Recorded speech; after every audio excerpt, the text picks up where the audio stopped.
The pen they gave me didn't have a cap. Safety regulation here. Everything is rounded, everything is clear. No shoelaces, no mirrors past the waist, no doors that fully close. And the boy who checked himself in is the one nobody knows. I didn't get here from the drugs, or from the drink, or from the crime. I got here from the thinking, from the overthinking over time. The brain that wouldn't stop the loop of every worst case scenario, until the loop became the noose, and the noose became the burial show. My pastor doesn't know I'm here. My small group thinks I'm on a trip. The lie was easier to swallow than the truth beneath the lip. I'm in the psychiatric ward. Is not the testimony that gets the clap. It's the testimony that gets the whisper and the gap between the people who still call and the people who delete. Because the stigma of the mental ward is the church's worst kept secret in the street. But the first night on the mattress that was thinner than a Bible page, I hummed a melody that came from somewhere past the rage. A melody I'd never heard, but the notes felt like they knew the exact shape of my breaking and the God I'm stumbling to. I asked the nurse for the safety pin and the paper from the desk, and I wrote the worship song that came from the deepest kind of rest. Not rest like sleep, rest like surrender, rest like the white flag of the war. The worship song I wrote in the psych ward is the truest thing I've sung before. And it goes like this: Lord, I'm here because the battle in my mind became a war I couldn't fight with the weapons humankind designed. But you followed me through the intake form, you followed me past the door. The psych ward is a chapel when the God of healing walks the floor. The worship song I wrote in the psych ward doesn't have a perfect rhyme, but it's the most honest thing my lips have ever carried at any time. A woman in the common room heard me humming by the window at noon. She said, "Is that a worship song?" I said, "It is." She said, "Can you sing the tune?" And I sang it softly in the room where the crayons have no tips. And 3 people closed their eyes, and the tears fell past their lips. A veteran, a teenager, a grandmother who forgot her name. 3 broken people in a psych ward, and the worship hit the same. Not the Sunday kind, with the band and the lights and the smoke machine. The real kind, the raw kind, the kind that lives between the diagnosis and the discharge and the medicine at 9. The worship song I wrote in the psych ward crossed every single line. And God didn't wait outside the locked doors of the ward. He checked in at the front desk like a patient, not a lord. He wore the same gown, he sat in the same circle, he took the same pen. And the God who walked the psych ward is the God who heals from within. He's not ashamed of the ward, he's not embarrassed by the stay. He's not judging the medication or the therapy or the way the brain decided it was tired of fighting all alone. The psych ward is a hospital, and God has always known that the mind is just as precious as the body and the soul. And the healing of the mind is part of making people whole. I stayed for 7 days, the longest, shortest week I've known. The group sessions and the journaling and the feeling less alone. In a room of people who understood the language of the gray. The psych ward taught me something that the church forgot to say. It's okay to not be okay, and it's brave to check yourself in. It's not weakness or a failure or the evidence of sin. It's the strongest thing a human can admit. I need the help I cannot give myself. And the checking in was the prayer, and the psych ward was the shelf where God stored the healing that the Sunday couldn't hold. I walked out on a Thursday with the worship song still humming in my chest. The sun felt different, not brighter, just more noticed than the rest. And the melody I wrote on the safety pen and the paper with no edge is the song I sing in the shower now. It's the song I sing on the ledge, between the good days and the harder ones that still show up sometimes. The worship song I wrote in the psych ward is the holiest of my rhymes. So if you're in the ward tonight, or thinking about the call, if the checking in feels like the end, but it's really not at all, God is in the psych ward. He's in room 2 and room 3. He's in the common room and the safety pen and the melody. The worship song you write tonight on the paper with no edge is the song that heaven's listening to from the highest kind of ledge. Sing it, hum it, whisper it. The psych ward is not a cage. It's the chapter where God writes the most important page. You are brave, you are seen, you are more than the diagnosis on the chart. The worship song from the psych ward is the closest to God's heart.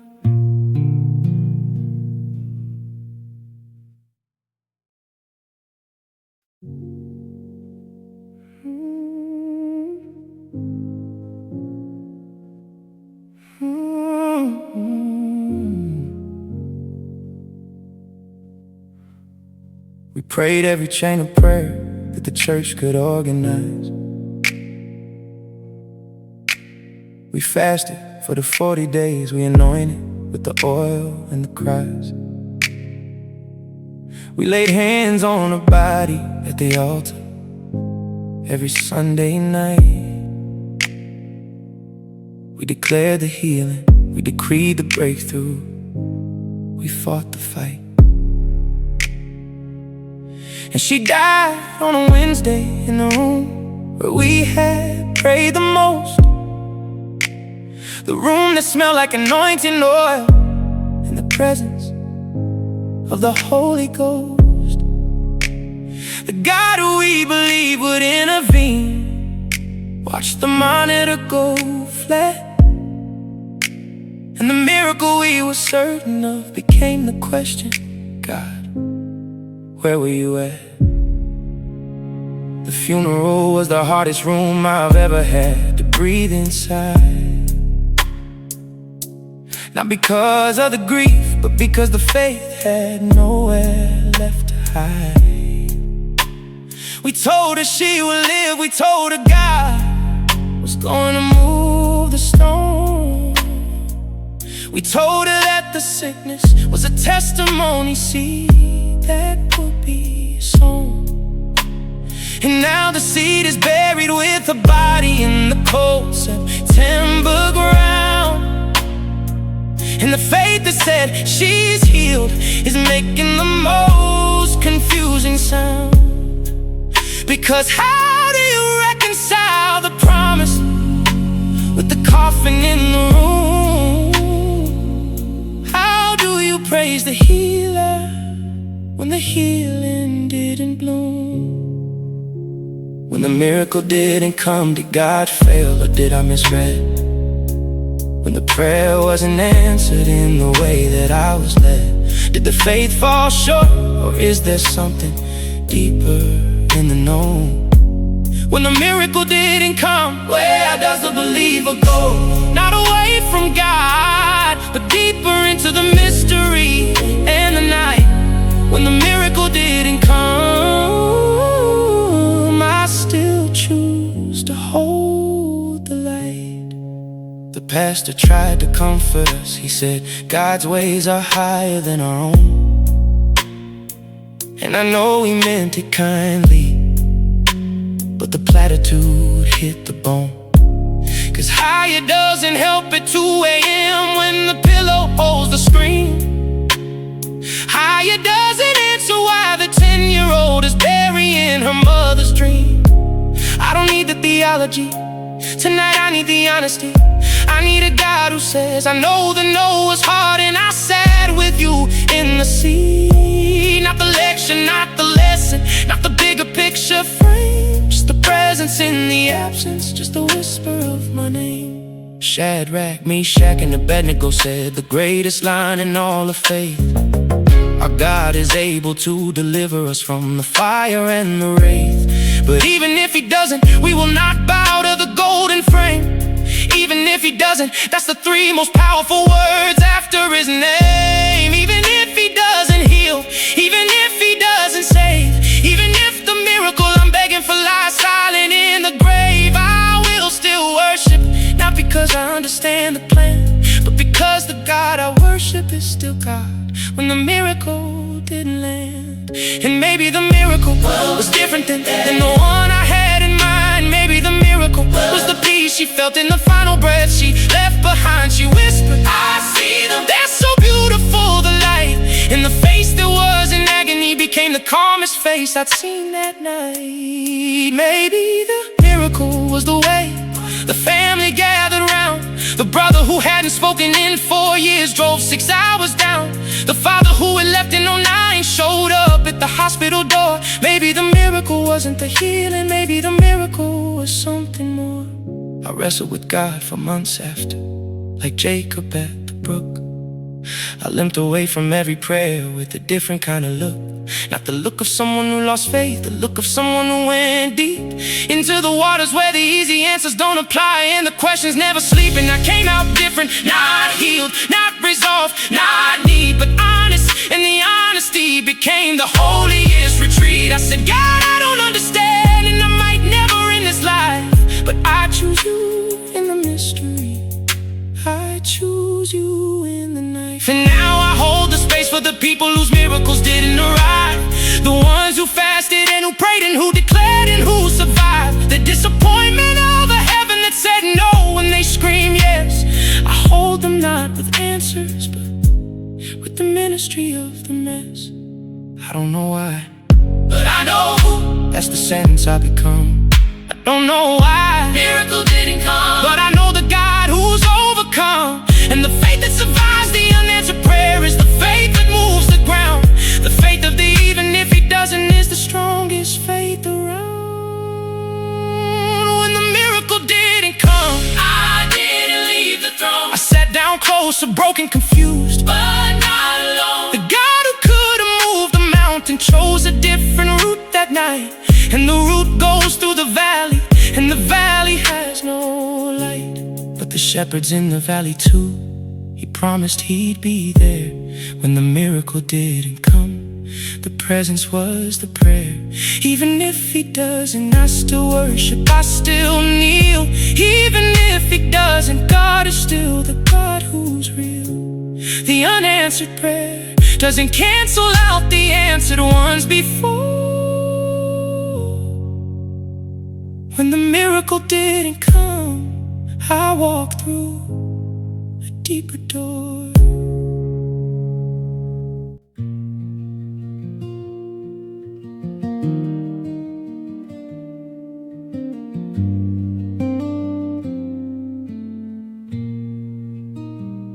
I smile at the meeting, and I laugh at all the jokes.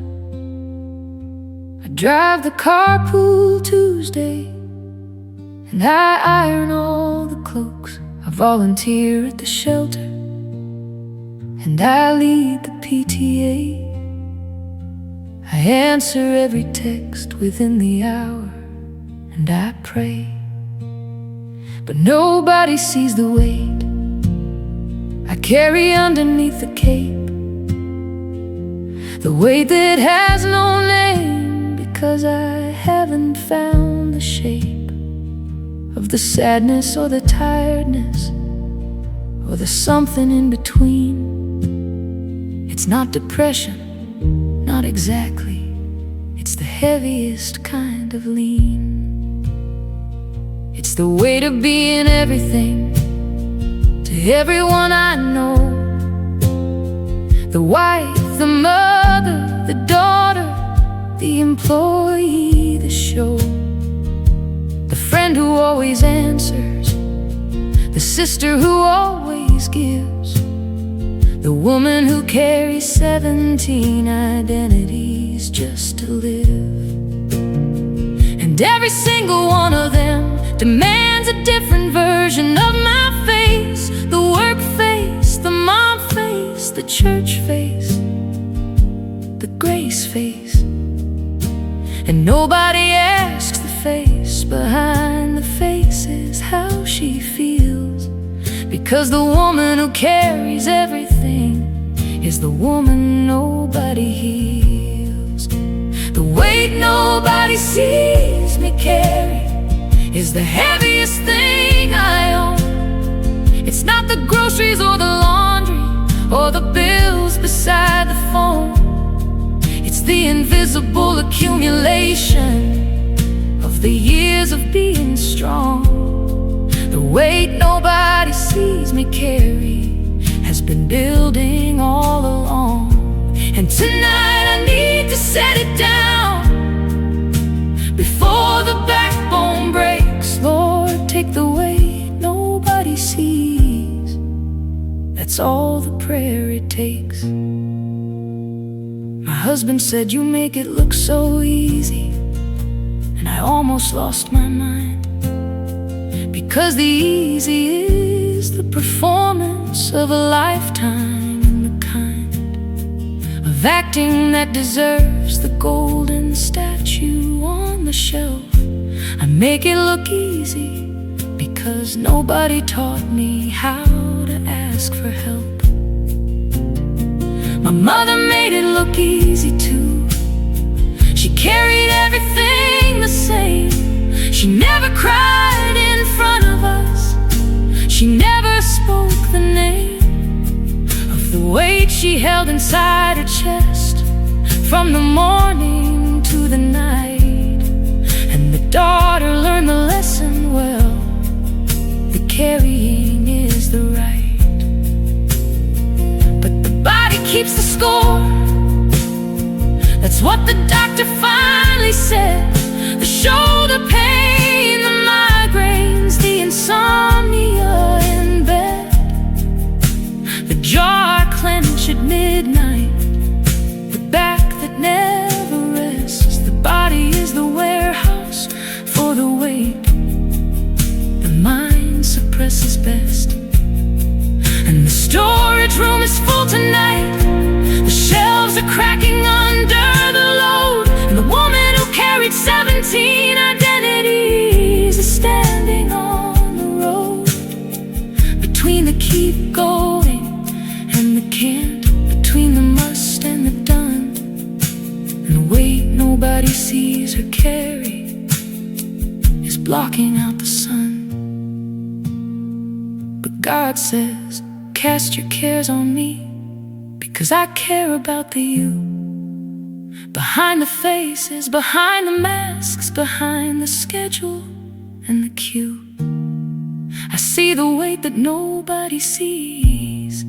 I count the invisible pounds, and the strongest thing you'll ever do is put them on the ground. He says, you were never meant to be the atlas of the world. You were never built to hold the sky on the shoulders of a girl. The sky is mine, the schedule is mine, the children and the plan. Cast it, all of it, every single grain of sand. I started saying no last month, the smallest no at first. No, I can't bring the dessert, and the universe didn't burst. No, I can't lead the committee, and the church survived the week. No, I need a Saturday alone, and the family found their feet. The no is the muscle I never trained. The no side. And every no I speak is a pound of the invisible I'm dropping from the ride. I'm learning that the caring was a choice disguised as duty, and the setting down is not the failure, it's the beauty. And the woman who carries everything is learning how to breathe, not the surface breath of the meeting and the carpool and the weave, but the deep breath, the bottom of the lungs breath, the kind that reaches the part of the soul that's been holding since the dawn of time. The weight is lifting not all at once, but the first pound hit the floor, and the floor can hold it better than the woman at the door. And the God who sees the invisible weight is the God who gives the rest. The weight nobody sees me carry is the weight that He carries best. So if you're carrying the invisible tonight, then smile is the disguise. If the strength is just the surface and the breaking is the cry, set it down, say the no, let the Tuesday carpool find another ride. The weight nobody sees you carry is the weight God's asking you to slide off the shoulders and onto the floor of His throne room tonight. The weight nobody sees you carry.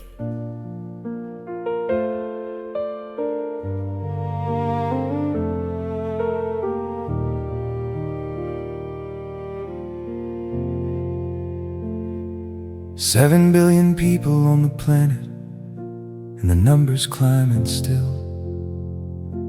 7 billion voices, and the prayers going up the hill. And I wonder in the middle of the ordinary Tuesday of my life, if the God who hears them all can hear the whisper of a wife who's praying in the laundry room between the socks and the spin. Does He know my name, or am I just a number in the din? The world forgot my name the day the promotion went to someone else. The world forgot my face the day I aged out of the shelf of relevance and usefulness in the marketplace of youth. I became invisible at 43, and that's the hardest truth. The waiter looks right past me to the younger table behind. The algorithm stops suggesting me. The resumes declined, and the woman who was once the center of the room and the conversation's core is now the wallpaper, the background, the thing they don't see anymore. But the God who counts the stars and calls them each by name knows the name He gave me long before the world could claim any title or rejection or the label of the lost. He engraved my name upon His palms. That's what the nails cost. The God who remembers my name when the world has moved along is the God who whispers, you were never forgotten, you were never wrong.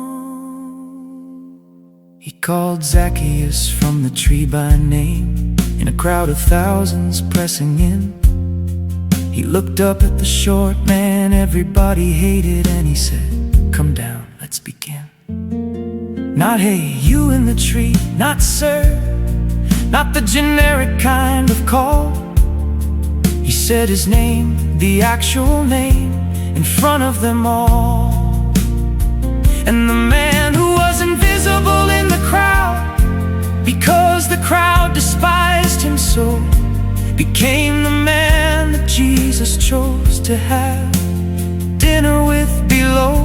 Not the religious, not the righteous, not the ones with the golden seat. The forgotten man in the sycamore tree was the one the Savior chose to meet.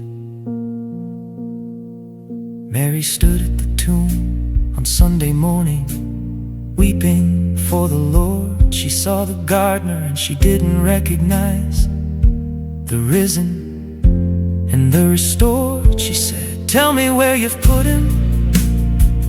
Through the tears and the despair, and Jesus said one word, her name Mary, and the world changed in the air. One word, her name, and the grief became the glory in a breath. Because the voice that spoke her name was the voice that conquered death. He didn't say woman or believer or the generic term. He said her name, and the name was the key that made the dead alive and firm. And tonight he's saying your name, not the Instagram handle or the screen, not the employee number or the patient file or the unseen. Your name, the one your mother chose, the one that means something in the blood. The God who remembers your name is saying it right now above the flood. He's saying it in the laundry room, he's saying it in the car, he's saying it in the hospital and the cubicle and the bar. He's saying it in the place where nobody else remembers that you're alive. Your name is on his lips tonight, and it always will survive. I found a verse last Tuesday that wrecked me to the bone. Isaiah 49, I have engraved you on the palms of my hands, and the tone of the scripture hitting me different than it ever had before. Because the engraving means the name is permanent. It's not pencil, it's the core. He didn't write my name in sand that the tide would wash away. He engraved it, carved it, burned it into the hands that bled that day. And every time God opens his palms, my name is what he sees. The God who remembers my name has it written in the wounds of the trees. So when the world forgets your name and the phone stops ringing with the calls, when the relevance fades and the invitations stop and the silence fills the halls, remember that the God of the universe has a roster made of scars, and your name is on the list between the galaxies and the stars. You are not anonymous, you are not the background or the fade. The God who remembers your name is the God who remembers every prayer you've prayed. He knows when you sit, he knows when you rise, he knows the words before they form. He remembers your name in the sunshine, and he remembers it in the storm. The God who remembers your name, say it to yourself right now. He remembers not the world's version, not the resume or the vow, the real name, the one that means beloved in the language of the throne. The God who remembers your name says you have never been alone. You are named, you are known, you are engraved and not erased. The God who remembers.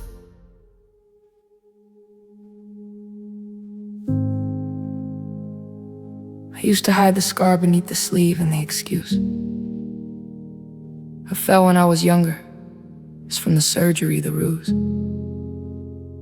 was easier than the truth, and the truth was harder than the blade that put it there on a night I barely remember, in a choice that I had made. I was 17 and the world was louder than the skin, and the outside felt like armor, but the inside felt like tin. And the cutting was the volume knob that turned the screaming low. Not a cry for attention, just the quietest way to let the pressure go. Nobody talks about it in the church. It's the silence on the wall. The youth group teaches abstinence in the Bible study hall, has lessons on the prodigal and the David in the Psalms, but nobody teaches what to do when the enemy lives inside your arms. I sat in the back row for years, hiding what the long sleeves kept. And the girl who sang the worship had a secret that she wept into the bathroom sink between the second and the third song every week. And the church that saw the worship didn't see the girl too broken to speak. But the scar that I was hiding has become the thing I show. Not because I'm proud of what the darkness made me do below, but because the scar became the sermon that no pulpit ever preached. The scar became the bridge between the hurting and the reached.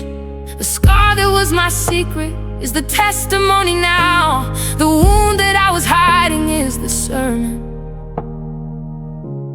And the sermon says, God shows you how.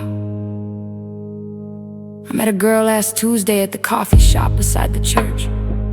She wore the same long sleeves in July and the same rehearsed research of excuses for the fabric and the heat that didn't fit. And I recognized the costume because I wrote the script for it. I rolled my sleeve up slowly, I showed her what the years had left. And her eyes went wide and then they softened and the wall came down from the cleft. She said, "You too?" I said, "Me too," a long time ago, but the scars still speak.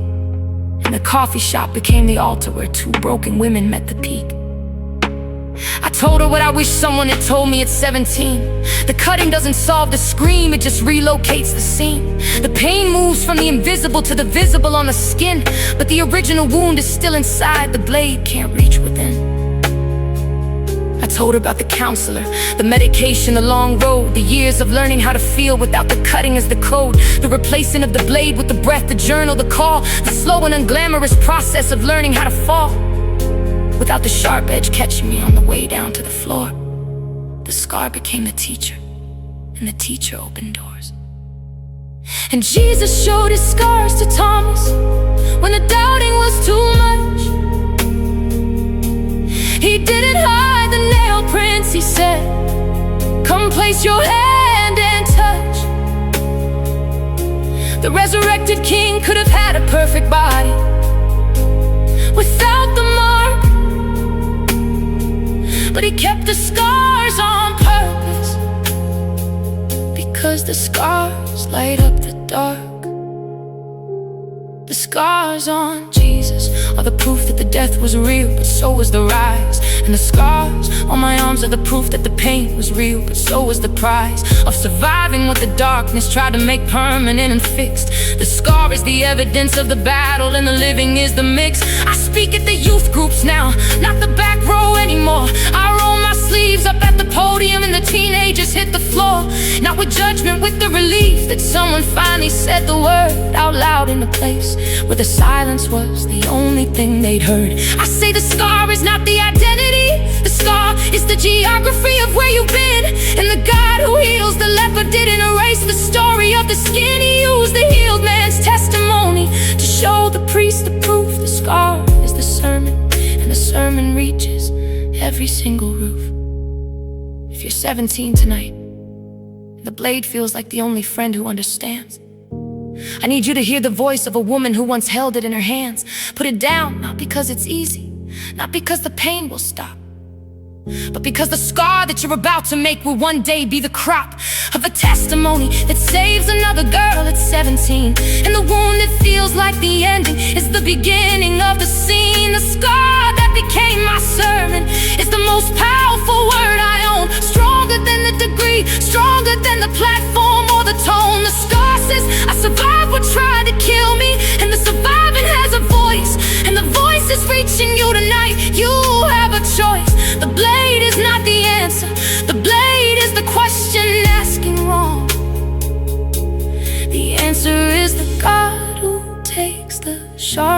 pain and turns it to a song. The scar that became my sermon says, you will make it through this night. And one day you'll roll your sleeves up, and your scars will be the light. Put it down, beloved. You are the sermon waiting to be preached. The scar will tell the story, and the story will have reached